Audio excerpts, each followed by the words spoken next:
Claire, nasaan ang singsing? Saan dinala ni Elmer ang singsing ng asawa ko? Saan? Sabihin mo. Napanganga si Camila. May asawa pala ito. Bakit pa ito nang bababae? Naging kalaguyo ba nito si Honey? Akala niya kanina ay may relasyon din ito sa babaeng tinatawag nitong Claire. Iyon pala may hinahanap lang ito sa babaeng kamukha niya at sa boyfriend nito. Mabuti na lang at hindi ito pinag-interesa ng katawan niya.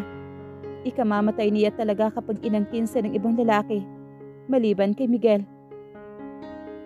Hindi nga ako si Claire. Wala akong alam sa sinasabi mo.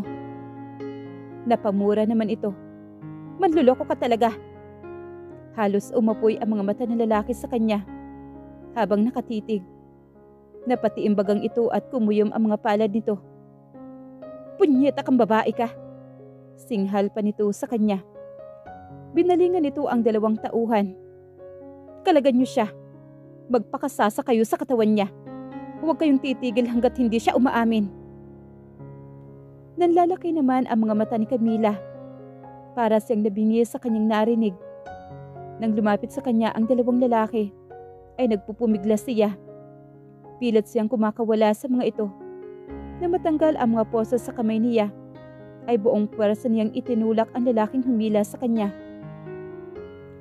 Muntik na itong matumba pa.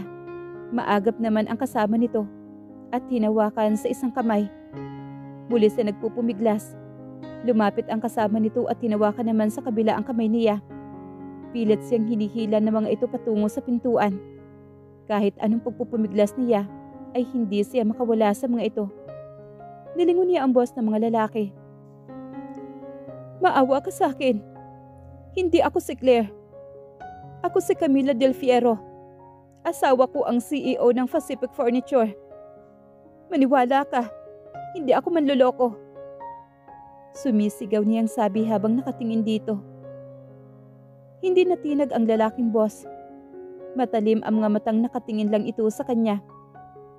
Ngunit nang makarating na sila sa pintuan, ay biglang sumigaw ang boss. Sandali lang.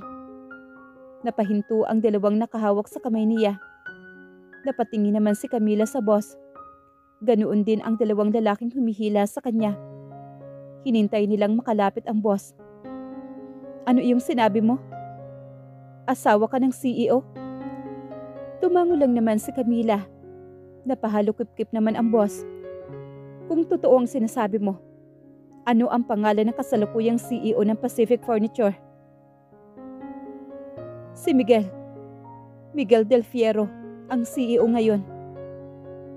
Tumaas naman ang kilay ng lalaki.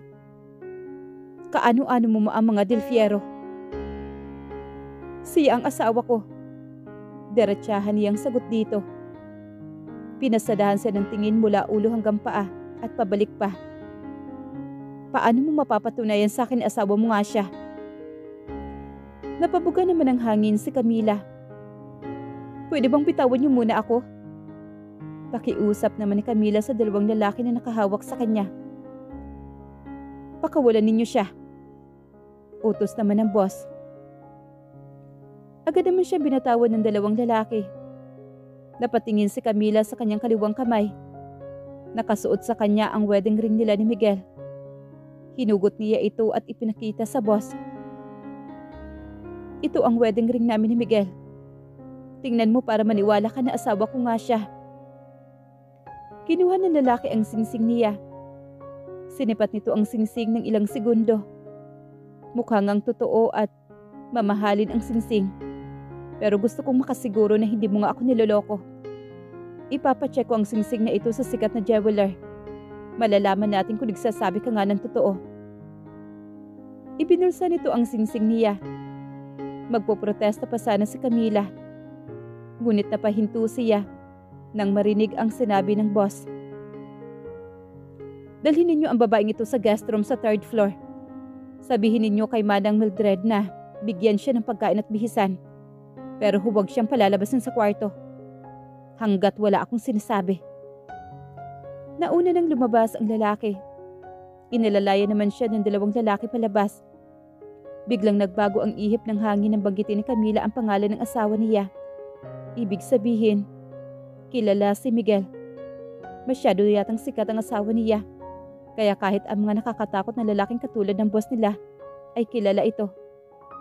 Iba na talaga ang mayaman at sikat. Laking pasasalamat niya at naging mabait bigla ang boss na iyon sa kanya. Kahit paano ay may pag-asa pang makaligtas siya sa galit nito. Sana lang ay pakawalan na rin siya nito. Dahil wala naman siya kasalanan dito. Hindi siya si Claire na hinahanap nito. Napagkamalan lang siya nito. Kamukha ba niya talaga si Claire na yon? Bakit naman kaya sila magkapareho ng mukha kung sakali man? Wala naman siyang kapatid maliban kay Stella. So sino si Claire? Sino rin kaya ang boyfriend nitong tinatawag ni boss na Elmer? Marami pang tanong na lumalangoy sa isip niya. Ngunit hindi na niya naisatinig ang mga iyon. Dahil huminto na sila sa harap ng nakasarang pintuan. Binuksan ng isang kasama niya ang pintuan. Tumambad sa kanyang tingin ang malaking kwarto na ang motif ay baby pink. Pumasok ka na. Utos naman na lalaki nagbukas.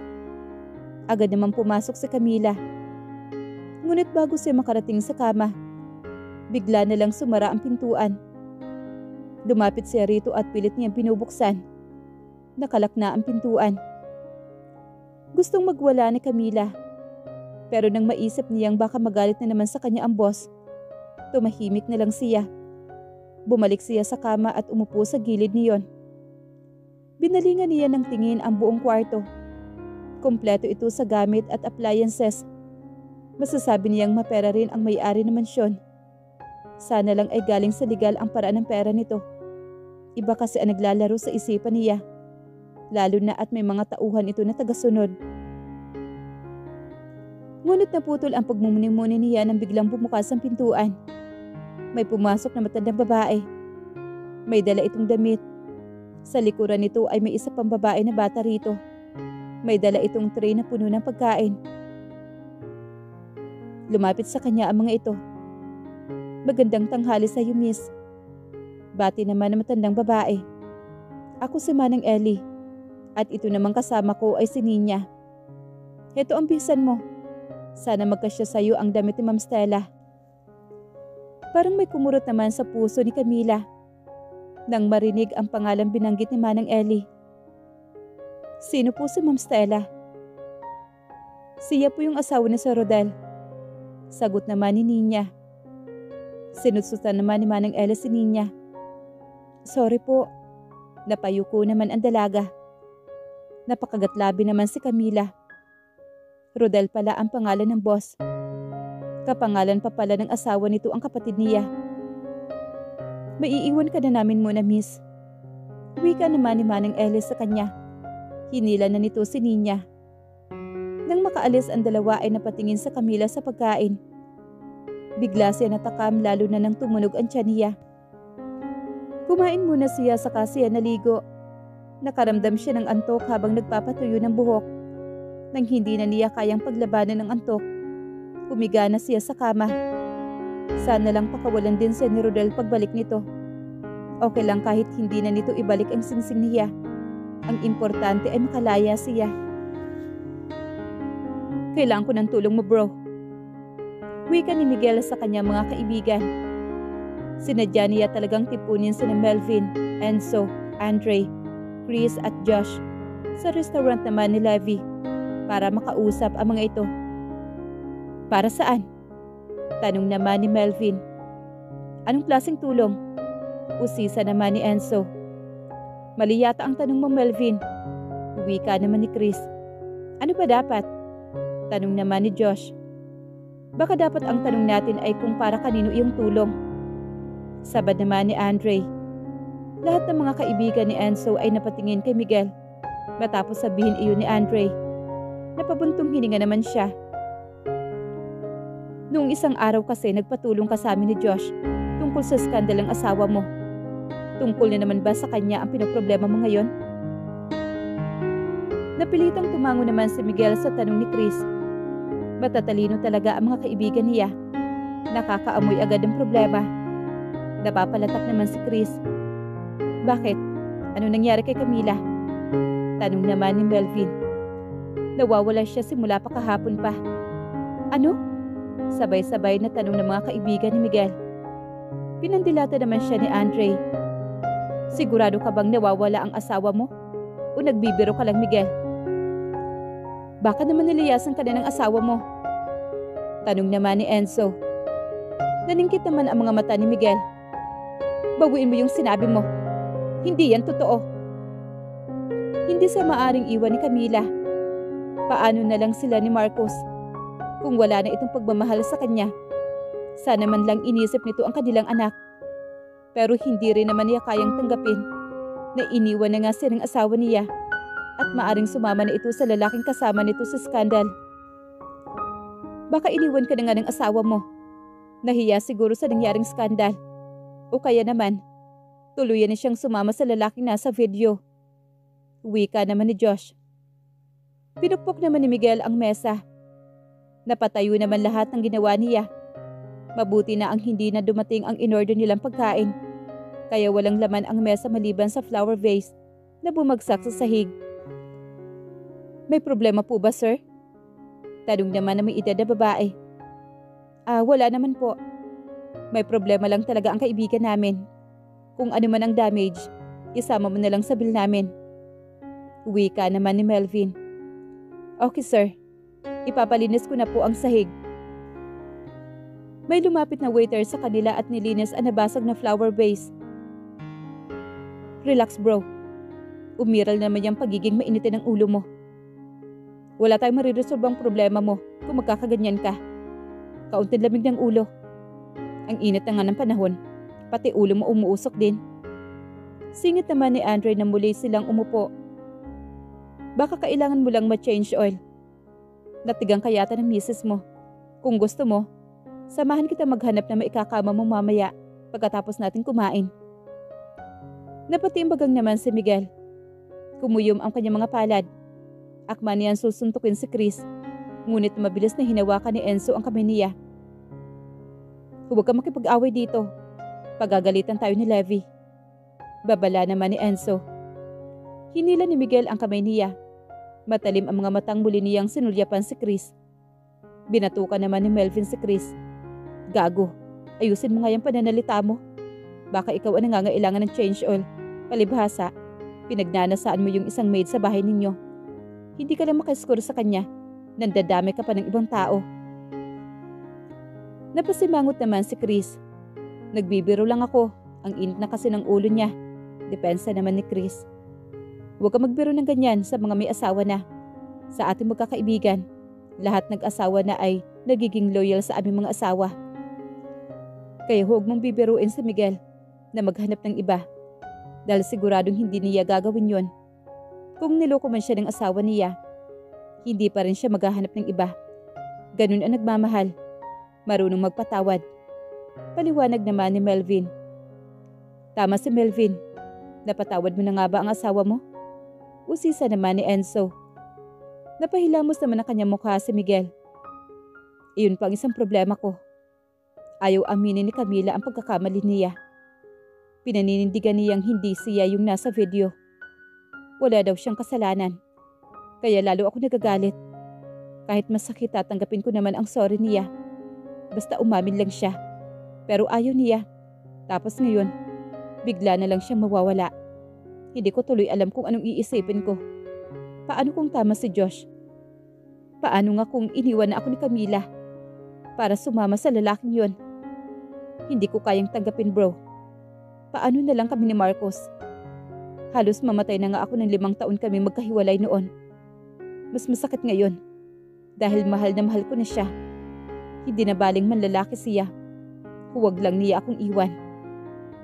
Hindi na napigil ni Miguel ang kanyang sarili. Kusang tumulo ang mga luha niya. Tinapik-tapik naman ni Andre ang balikat niya. Hindi ka pa sigurado na iniwan ka nga ng asawa mo. Wala ba siyang iniwang sulat man lang? Baka umalis lang yon para magpalamig ng ulo. Hindi ba't nag-away nga kayo dahil sa scandal video na yon? Tapos hindi ka umuwi ng isang gabi sa bahay niyo. Sabad naman ni Andre. Wala siyang iniwang sulat. Wala rin namang nabawas sa mga gamit niya. Ni hindi nga siya nagpaalam man lang kay Marcos. Kaya iyak ng iyak ang anak namin dahil hinahanap siya. Ayaw na niyang pumasok sa school. Hindi na rin siya halos kumakain. Wika naman ni Miguel. Bro, baka tama si Andre. Baka nagpalipas lang ng sama ng loob ang asawa mo. Kaya hindi na siya nagpaalam. Kasi kung aalis yon, isasama niya ang anak ninyo. Mag-aal sa balutan pa yon. Pero sabi mo, walang nabawas sa damit niya. Baka hindi kanya talaga iniwan. May pinuntahan lang siguro. Nakausap mo na ba ang kaibigan niya o iyong mga kasama niya sa trabaho? Tumango naman si Miguel. Ang sabi ni Crisel, wala naman daw binabanggit ang asawa kong tungkol sa pag-alis nito. Tapos ang sabi naman ng mga tauhan niya, pupunta daw dapat ang misis ko sa shop ng umagang iyon, pero hindi naman daw nakarating. Nagtaas ng kamay naman si Chris. Teka lang ha, kung walang ikinukwento ang asawa mo sa asawa ni PJ tungkol sa pag-alis niya, tapos may dapat pa siyang puntahan ng araw na yon nang mawala siya, malamang may ibang problema. Hindi kaya may dumukot sa asawa mo? Napatingin silang lahat kay Chris. Sino naman ang dudukot sa asawa ko? Kung mayroon man, ano naman ang dahilan? Sabad naman ni Josh. Teka, isipin niyo ha. Ayaw umamin ng asawa niya na siya yung nasa video. Tapos may dapat siyang puntahan, pero hindi siya nakarating. Hindi kaya foul yon? May mali sa nangyayari? Wika naman ni Chris. Natahimik silang lahat sa sinabi ni Chris. Wala ni isang gustong kumontra. Kung totoo man iyon, hinala mo Chris, sino ang pwedeng gumawa nung kay Camila? Ikaw ang makakasagot sa tanong na yan. May kagalit ba ang asawa mo? May nakaaway ba siya? Sabad naman ni Enzo. Mabilis na umiling naman si Miguel. Wala akong alam na kagalit o kaaway ng asawa ko. Bihira nga siya makipag-socialize. Sa bahay at shop lang ang pinupuntahan niya araw-araw. Hindi nga siya pumupunta sa school ni Marcos, kung hindi rin lang kailangan. Madalang nga rin siyang pumunta sa opisina ko. Ang nakakaalam nga lang sa asawa ko, siya ay iyong sekretarya ko. Saka iyong mga guard sa building. Doon lang sa bookshop niya nakakasalamuhan niya ang ibang tao. Paglilinaw naman ni Miguel. Kung ganun, baka may kinalaman sa iyo ang taong maaring dumukot sa kanya. Hinala naman ni Enzo. Napamura naman si Miguel. Matagal na akong wala sa serbisyo. Bakit pa ako hahabulin ng mga taong nakaengkwentro ko dati? Sa kabinata pa ako nung umalis ako roon. Paano nila naisip na pati pamilya ko ay idadamay? Nakalimutan mo yata, Miguel. Dahil sa dati nating trabaho, hindi ka nakakasiguro na safe lagi ang asawa mo. Kung walang galit sa asawa mo, ikaw ang may kaaway na humahabol sa'yo. Wika naman ni Melvin. Napapalatak naman si Miguel. Kung ganon, ang dami kong pwedeng paghinalaan. Sa dami ba naman ng mga encounter nating kalaban? Paano ako magsisimula maghanap ngayon? Pwede kang humingi ng tulong kay Eric. May koneksyon rin siya sa organization. Pwede rin kaming samahang makiusap sa kapatid ko. Pero wala siya sa Pilipinas ngayon. Nasa New Zealand sila ng pamilya niya. Hindi ko alam kung kailan pa siya makakabalik. Wika naman ni Enzo. May kilala rin akong pwedeng makatulong sa'yo. Siya ang boss ngayon ng isang organized syndicate. Pwede tayo magpatulong sa kanya. Voluntaryo naman ni Melvin. Bakit ako hihingi ng tulong sa isang sindikato? Ano naman ang magagawa niya? Iritadong saan naman ni Miguel. Hindi siya makapaniwala sa suhestyon naman sa kanya ni Melvin.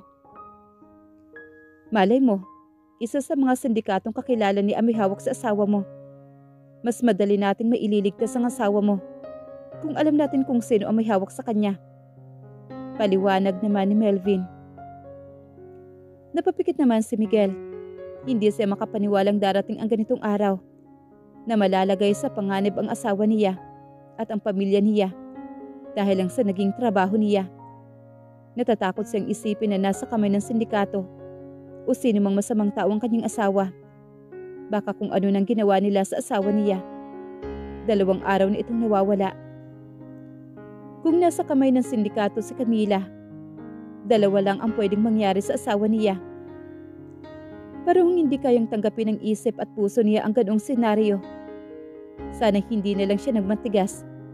Sana hindi na lang niya hinayaan ang asawa na mag-isang umalis ng bahay nila. Kung lagi sana niya itong kasama, hindi siguro mawawala ang asawa niya. Mapoproteksyonan sana niya kung lagi silang magkasama.